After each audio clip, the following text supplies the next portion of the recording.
Hi, I'm Capt Frank Lanier, a retired Coast Guard officer and SAMS Accredited Marine Surveyor with over 40 years of experience in the maritime and diving industry. I've amassed literally thousands of photos of all the bad things I've found on boats during my career as a Marine Surveyor. So what we're going to do today is take a look at some of my favorites. We're going to take a look at each picture.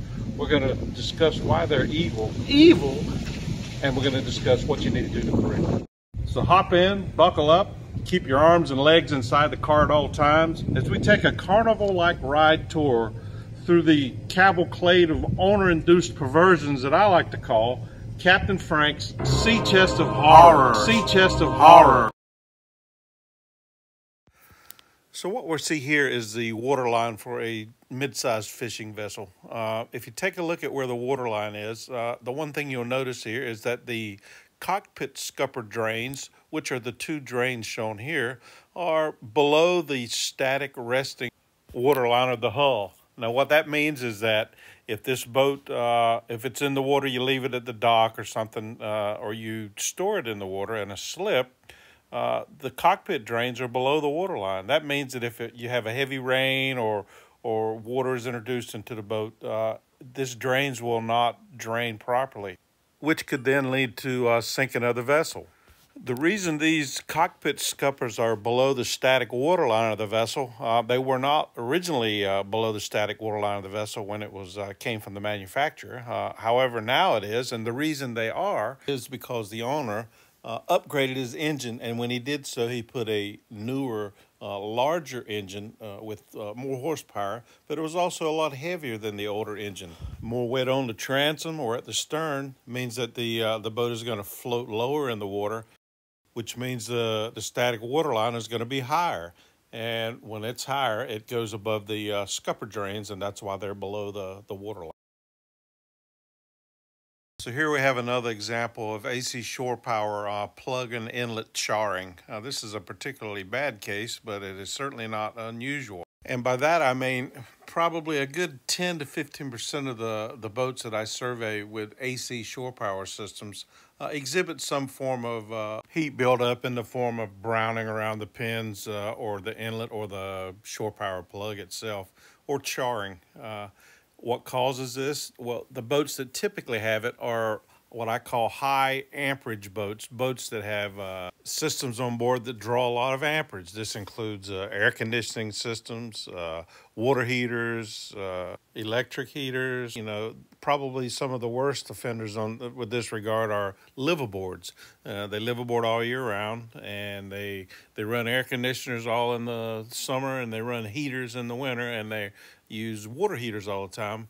This is a lot of amperage to draw through these plugs, and what actually causes the charring and stuff is when you have, let's say for example, if you unplug these plugs while there's power to them, you have little micro arcs and sparks, or if the plugs are plugged in but they're not tightened and they can loosen or move as the boat moves around, the plug and connection kind of wiggles around a little bit.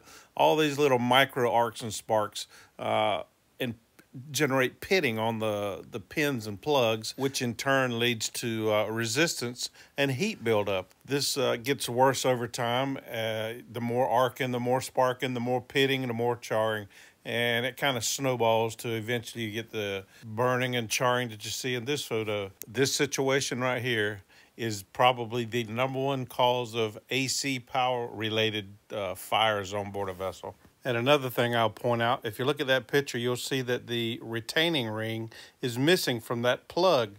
And it's that retaining ring that once the plug is inserted into the inlet, it's that retaining ring that allows you to tighten it up by threading it onto the fitting there and snugging it up to prevent a lot of that excess moving, which could be one of the reasons that this plug is charred.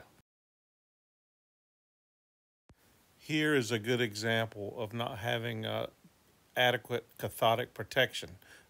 You can see here that the shaft where it joins into the propeller hub has been significantly reduced in diameter due to corrosion. It's probably lost a good 5 to 10% of its overall diameter.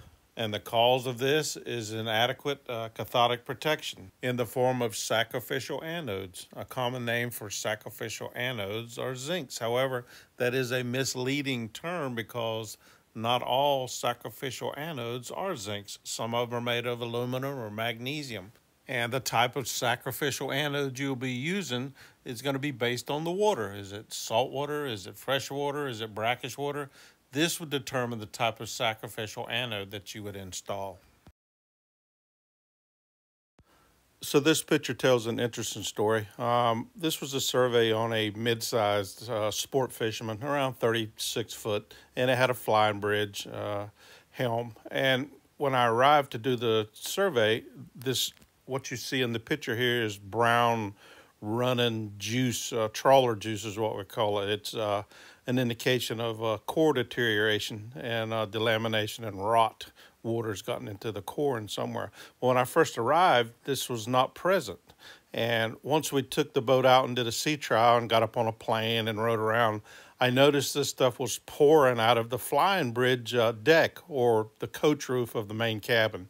So once we got underway and it started angling the boat up, this brown liquid started pouring out of the flying bridge deck. And of course, upon tapping it and stuff, I discovered that it was soft and delaminated and had extreme moisture intrusion and rot.